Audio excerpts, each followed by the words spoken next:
YouTube, how's it going? The Goat House is back. There are surprises every single year on NFL Draft Night. There are players that aren't expected to go in the first, but they do end up going in the first, and we're going to try to identify who those prospects can be. I'm going to be talking about 9 players in this video that potentially could surprise everyone and go in the first round. We'll also talk about which teams may take them if they do go in the first round. So really excited about this, really excited about our NFL draft coverage.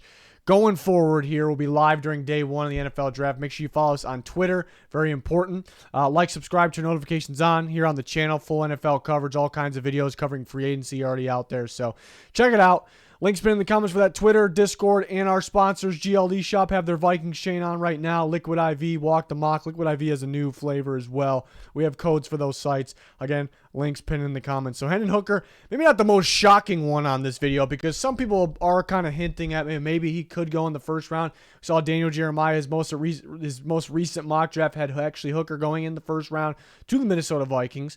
So, and that surprised a lot of people, but you know, there's going to be those surprises that potentially can happen. But just hearing a lot of teams really like Hooker, you know, and I think a lot of the fans out there, maybe the main media, they're just so worried about that he's coming off an injury and he's going to be 25 years old.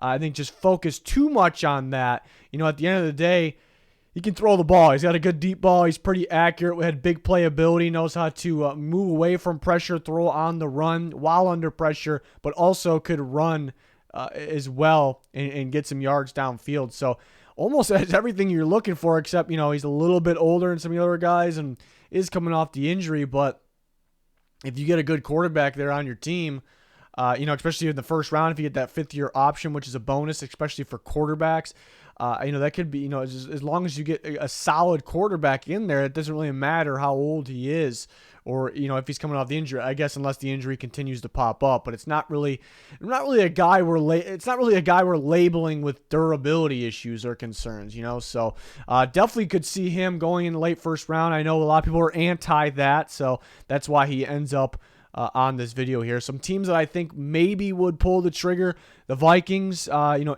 Kirk Cousins, 1 more year left on his deal. Could they get Hooker, have him sit behind a guy like Cousins for a year? The Lions, maybe with that later pick, maybe you would think that's a little too early, but you never know. The Ravens, if they cannot get Lamar Jackson back or can keep him, or maybe they move on from him, or he's still on the roster, but he's refusing to play under the franchise tag. Multiple different scenarios here. Seahawks, I think that'd be a pretty good fit behind Geno Smith with their later first-round pick. The Commanders, maybe the big-time wild card team here because they pick pretty early. But I keep hearing that they're a team to watch. You know, they're kind of in a sneaky way doing their homework on the draft quarterbacks. Maybe Enemy getting to go out and find his guy. We keep hearing that Howell is the guy. He very well could be, but that could be smoke as well. And the Buccaneers, a legit landing spot looking for the quarterback of the future. So listing teams here on if he were to be selected in the first round. So if he slides to the second, it could be different teams, like maybe the Rams are a team, or some other teams that pick early second that don't pick mid to late first could be a team as well. But those are the landing spots if he ends up going in the first round there. But I think Hendon Hooker has all the talent in the world. I actually noticed it when he was in Virginia Tech. They were kind of shuffling between a few different quarterbacks, and I was just so confused why. And they're Virginia Tech, let's be honest here, you know. And then Tennessee, you know, grabs him, and he ends up completely outplaying Joe Milton, who had a lot of upside, and still might have some, but and then being one of the better players in college football here. So could sneak in the first round, could see him going early seconds, a possibility. Another guy, Jonathan Mingo, maybe my favorite player. I'm still watching film, but one of my guys of the NFL draft this year, maybe my favorite player in the NFL draft. Big-time sleeper for some reason right now. I think people started to notice him at the Combine as well, but really stood out there with testing, but on the field, you know, looked really smooth. And if you watch the tape, he was very impressive. You wish he was a little more productive, but this is a guy that's played outside, played in the slot, kind of today's style, big body slot receiver as well. Can see him doing a lot of that in the NFL. Could be like a poor man's A.J. Brown, you know, really good after the catch with his movement. You know, but his vision as well. Seen some spectacular catches out of him this year too. Seen him burn guys deep as well, make that big play. So I really like Jonathan Mingo. I think it's a safe pick. I think, you're going to get some action from him inside in the slot. He's really good after the catch, like we said. To me, it feels like a safe draft pick there. And he was kind of known as like a third-round pick, and now some people are starting talking about as a second-round pick after the combine, but still not enough. And I'm just thinking, you look at all these other receivers, Jackson Smith-Njigba was the first one taken, but the other guys have some issues. They're really good, but maybe Hyatt, is he only a deep ball guy? He has a thin frame? Quentin Johnston drops the ball a bit, doesn't have a big route tree, doesn't get the separation. Zay Flowers, very good, but maybe a little undersized. Josh Downs, maybe a little undersized, etc. Things like that. And Mingo just feels like a safer pick, but has the big play ability as well. So could he continue to sneak up there, and could a team take a shot at him in the first round? I cannot rule that out, even though it's not being talked about. So some teams picking late in the first round that could definitely use a receiver. So some of the same teams with the Vikings, we were talking about with Hendon Hooker as well. So they pop up for a second time. The Ravens, same thing. I mean, you could use a guy like this that can play inside and out. The Chiefs, this feels like a pretty good replacement for Juju Smith-Schuster. The Saints, I mean, Mingo almost gives me Michael Thomas vibes here. I know they still got Michael Thomas, but the Eagles, like I said, he could be like a kind of like a poor man's Michael Thomas mixed with a poor man's A.J. Brown, like a little bit of both those guys. Not as good as either of those guys, but the Eagles could use a slot receiver too, and him and A.J. Brown can kind of be, you kind of can swap them back and forth on where they align. And the Chargers, it could be another guy they add in the mix there with Keenan Allen and Mike Williams. So I'm a big fan of Jonathan Mingo. It's a guy that should be getting more love, at least in the second round, but could he be sneaky and go in late one? I'm not counting on it, but I think it's a possibility because he's super talented, has a lot of upside, and he's actually a safer pick than some of these other receivers, believe it or not. Next guy, Anton Harrison, which some people talked about a little bit. I think, maybe a couple months ago, people were kind of mocking him, maybe late first round. Not super often, but it kind of went away a little bit. He had a pretty good combine. Was more, athletic, quicker than I thought he would be. He's got a good tape as well. I think equally effective pass protection and run blocking. So, kind of gets lost behind obviously behind the Paris Johnson Jr.'s, the Broderick Jones, guys like that, the tackle position. But then Darnell Wright, DeJuan Jones, and Skoronski too, depending on if you like him at tackle or guard. But then the next group of guys, Darnell Wright, DeJuan Jones, will probably be next. And maybe Harrison is not too far behind those guys. So, and those guys are kind of going up. I mean, Paris Johnson Jr. stock's going up, and he was already kind of the top guy, but could he go inside the top 10? I think that's very, very realistic. Broderick Jones possibly go there, but maybe most likely around just outside that top 10. Skoronski's probably going to be projected as a guard for teams. But then you got Darnell Wright. Just keep hearing, great things about him. He can go middle first round, and DeJuan Jones with his freaky length and had good play at Ohio State as well. He can go middle to late first round, and that could kind of take, those guys off the board when other late first round teams are on the clock and badly need a tackle.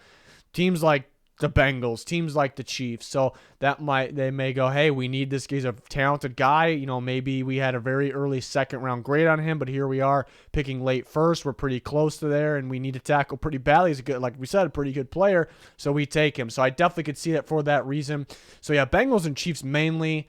Could he go as high as the Steelers? I'm not really counting on it, the possibility. The Jags looking for, and Anton Harrison played more left tackle, but could somebody move him to right tackle? Possibility would be the case for the Bengals, Chiefs, Jags, teams like that. Chargers, possibility. Buccaneers, some talk about them moving Wirfs to left tackle, but they keep him at right, put Harrison at left tackle. So definitely another guy to look out for there as potential first-round player, and then we could have a lot of tackles going the first round. It almost feels, it went from the top three guys being locks, and then Wright and, maybe, and then it went from Wright probably being a lock, and then DeJuan Jones is probably a first-round pick, and then Anton Harrison's a maybe guy as well. So, tackles could be a run on tackles in the first round of the NFL draft this year. Next, MAZI Smith, the nose tackle from Michigan, who is an excellent run stuffer, and that's what he's really known as. He's really good at, stopping the run, and people realize that. Everyone's aware of that, but, how early do you take a guy like that? That's kind of the question.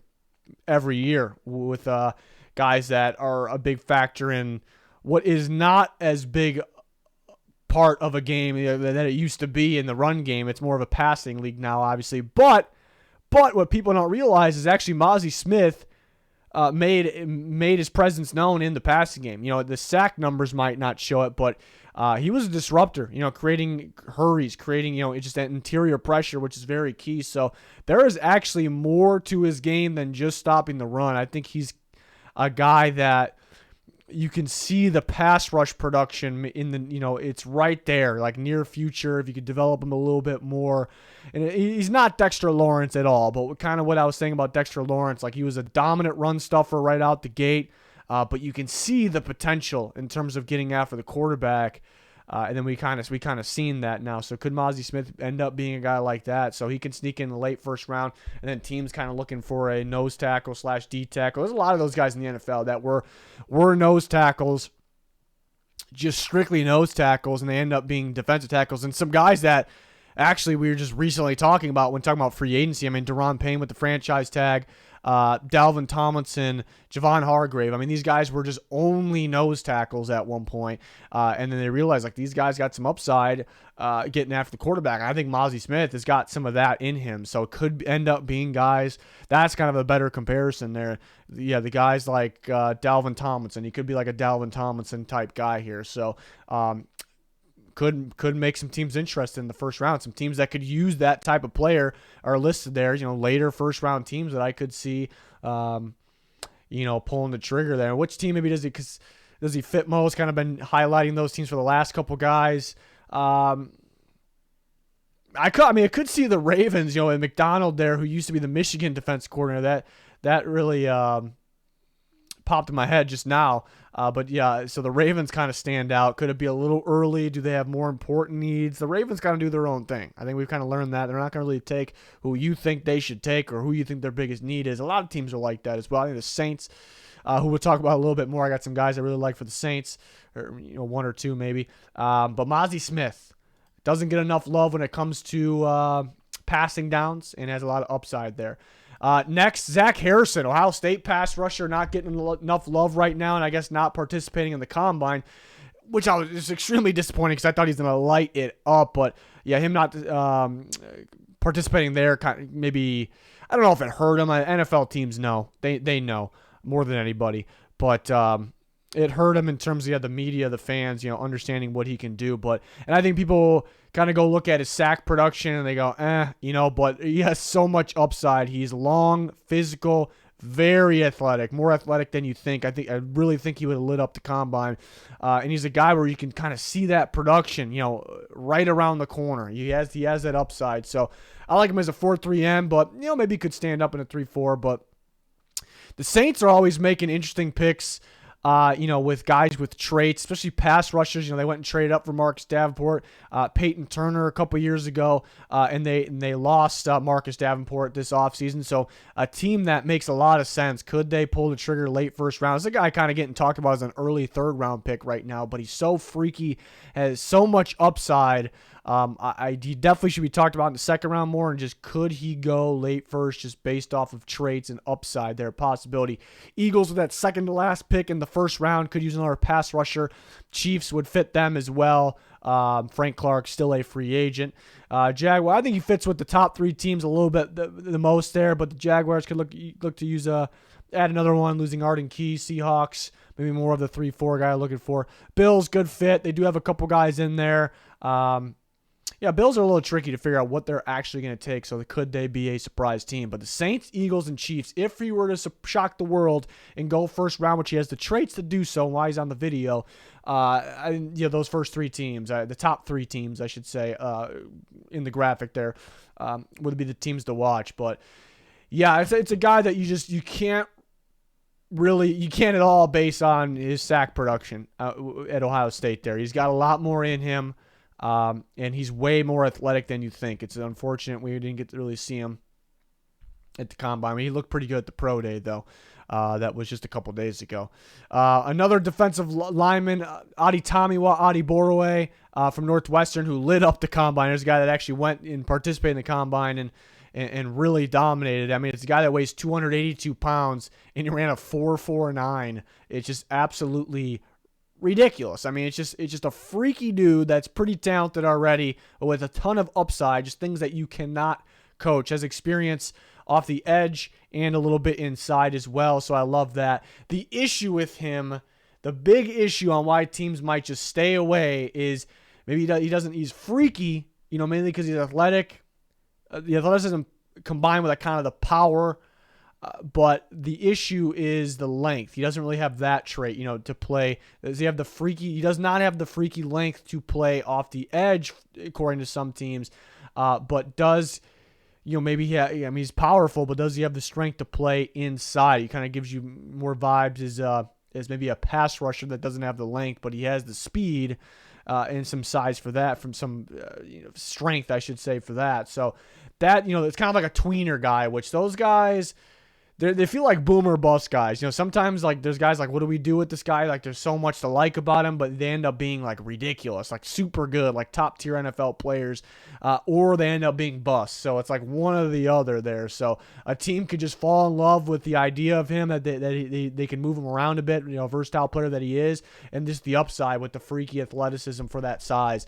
Again, the Saints seem to make these types of moves. I can see them using them at D end and inside 3 technique. The Eagles definitely could use them. The Chiefs, some of the same teams. The Giants could look at him as maybe a Leonard Williams future replacement, playing that 3-4 end role, which I would like him in that role there. The Ravens kind of the same, and the Bills can go for upside with this pick, maybe play him at 3 technique or defensive end as well. So it's an interesting and it's a very intriguing prospect here, and there's a lot to like, and there's a lot that makes it makes you say it's a little bit risky of one, but he could be a risky pick in the back end of the first round there. Next one, Jack Campbell, linebacker from Iowa. We know the linebacker class is pretty underwhelming. It's not that great, but there's a group of guys that are mainly viewed as early second round picks. I mean, your Jack Campbell's, your Deion Henley, Trenton Simpson maybe was the most likely to go first out of the group. Drew Sanders, but what is he? Could he be more of an edge guy at the next level? Because he has the upside there and misses some tackles in the off-ball linebacker position. So guys like that, but Campbell, Simpson is probably more likely to be the first one taken. He wouldn't be that much of a surprise for a first-round pick. We've seen that, but Campbell is the guy that has potential to not only be the first one taken, surprise people, but maybe have the best upside in the NFL as well. Like with the inside linebacker role, very efficient, very, very consistent, I should say. Really good stop and a run. Very consistent tackler. Has experience, covering zone coverage with that Iowa defense. So like that too, because that's something with linebackers that you end up having to coach a lot once they get to the NFL. You don't really have to do that with Campbell, and he's way more athletic than people give him credit for. He had a pretty good showing at the combine as well. So could he surprisingly not only be the first linebacker taken, but be a first round pick? I can see it, and there's some teams that really need an inside linebacker too. I mean, the Chargers lost Drew Tranquill. They do have Eric Kendricks, but they could use him. The Eagles lost TJ Edwards, just be a pretty good replacement for him. The Seahawks should use another one. The Giants could add one, maybe to pair with Okereke. The Vikings could use another one as well in their new defense. And the Bills lost Tremaine Edmonds. Could definitely see him there replacing Tremaine Edmonds. So this could be a sneaky first round pick. And I guess with him, there's really, I don't know if there's anything about his tape that makes you get out of your seat, like super flashy. It's not one of those types of players or picks, even though he does some things at a very high level, and he's might be one of the more complete linebackers in the class. Simpson, Sanders, these guys are a little more flashy on what they can do, but Campbell maybe a little bit more safer of a pick, maybe a little more consistent here. So a linebacker to watch out for there. Corner, Julius Brents, maybe not a huge shocker anymore, but at one point was kind of getting talked about as a third-round pick. Does very well at the combine. The measurables are ridiculous. I mean, how lengthy he is and how talented he is. is ridiculous. So after the combine, kind of starting to get talked about as an early second-round pick, but I really think I've been mocking him late first. I think he could go in the late first. It's a guy you want to work with. Just super explosive. He's not the speediest guy. He has enough speed, but super explosive and lengthy, and he's got good experience. He actually started his career at Iowa. And then went to Kansas State. Very good in zone coverage. I think he has some upside in man coverage here. So some teams at the end of the first round, mainly looking for – it's a tricky one because I would like him more on teams that run a bit more zone. But I could see a man team go like, oh, this guy's got so much upside in man. He's already polished zone whenever we want to throw some zone out there, because every team's gonna, there's gonna be no team that just sticks in one thing the whole time. But with his length and his ability to stick with receivers, I could see some teams loving the upside in man, but I would prefer a team that runs both, but mainly more zone. Looking at teams like the Bengals, the Eagles, teams like that. Could see the Ravens too. They were mainly a man team. They're trying to go a little more to zone, but kind of keep the man there as well. So some teams I like, and you could mention more teams though, but a team like the Giants, they maybe run too much man, but could they see the upside there? But Brents is a freaky dude that could go in the first. And then one more here. It's a corner, Cam Smith from South Carolina, who was talked about a lot maybe during the season. As a first-round guy, and that kind of went away. He had a pretty good combine. He's got a good tape, too. They played him inside sometimes. I liked him a lot there, but he just feels like, he's an outside corner. He played more there. Physical, can run with everybody. Feels like a guy that can play some man coverage. He probably can play both, but feel maybe more like a man corner. So some similar teams, some other teams that could run a little bit more man that can use him. Put the Jags in there because they might like the inside-outside versatility. But yeah, could like the Giants could fit with him in the late first round. So a guy that was getting talked about a lot during the season, but not so much once we hit the offseason. Maybe a little bit more at the combine, but a guy in South Carolina's got a pair of good corners there, but a guy that could sneak in the late first round. It's a coincidence too, because actually earlier today I saw he had a private workout with the Saints, so we threw the Saints in there too because of that. A team that values their corners. I feel like they got some pretty good corners though. They got a list of corners. I like the draft pick of Alontae Taylor last year, but they're always looking to get better. This could be one that they really like. So we'll see, but those are some prospects to look out for when it comes to, surprisingly, sneaking into the first round. There's gonna be one. Maybe it's not even a guy on his list. That's how great the draft is. It's just super. I would expect if there's gonna be a surprise to be one of these guys, or a couple of these guys in this list, maybe. But that's just the beauty of the draft. It's so unpredictable. People think they know exactly who or what position their team is taking. You really don't know.